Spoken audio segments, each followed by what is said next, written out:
Entry simple, ఎగ్జిటే కష్టం. ఇంకా అది ఫ్లెక్సిబిలిటీ ఉండాలి, లేకపోతే కష్టం. బోల్డ్ ఉన్నాయి అక్కడ, మినిమం 500కి మించి ఉంటాయి అక్కడ పక్క. ఇదిగో కేవ్ యొక్క టాప్ పాయింట్కి వచ్చాం.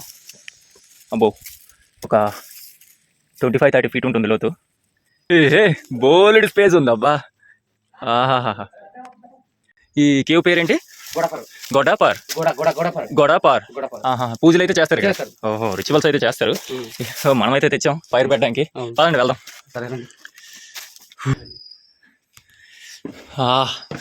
కేవ్ భలేగా ఉంది. ఊబి లాంటివి ఏం లేవు కదా. సేఫెస్ట్. అబ్బో, బొర్రా కేవ్స్ లాగా ఇగో లైటింగ్ ఎఫెక్ట్ కూడా ఉంది ఇక్కడ. ఓ మై గాడ్, వెళ్ళొచ్చా? లైట్. ఓ బాప్రే, గబ్బిలాలు. ఎన్ని పిల్లలు పెడతాయి అవి గబ్బిలాలు? ఇవన్నీ మొక్కదానివా లేకపోతే ఎక్కువ? అజయ్ తర్వాత నేను, ఇగో నా తర్వాత Ajay. Cycle brand ambassador already మొక్కలు అరదీసి. Johnny the rock.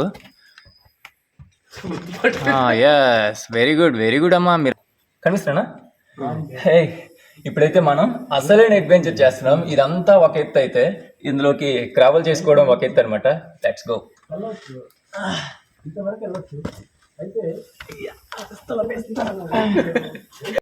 గబ్బిలాలు ఈరకలు కూడా ఉన్నాయిరా బాబాయ్. తెగించి మీకోసం వీడియోలు చేస్తున్నాం.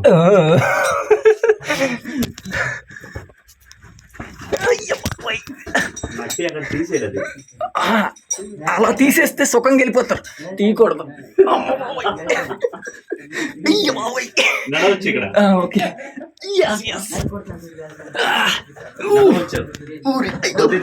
సేఫెస్ట్.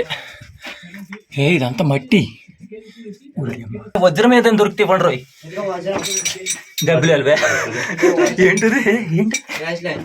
వ్యాజ్లైనా అది మరి ఇది చలికాలం కదా, ఇప్పుడు పనికిరాదు ఇది. ఓకే, మంచి రెయిన్బో కలర్స్ వస్తున్నాయి అక్కడ. లైటింగ్ ఉంది కదా, అక్కడికి వెళ్దాం పదండి.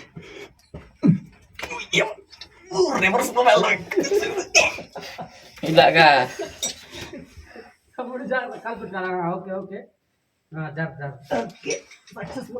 కేవ్ ఎక్స్ప్లోర్ అయితే కంప్లీట్ అయిపోయింది. చాలా మంచి ప్లేస్కి అయితే ఈరోజు వచ్చాము. అండ్ నెక్స్ట్ మళ్ళీ కలుద్దాం. బాయ్.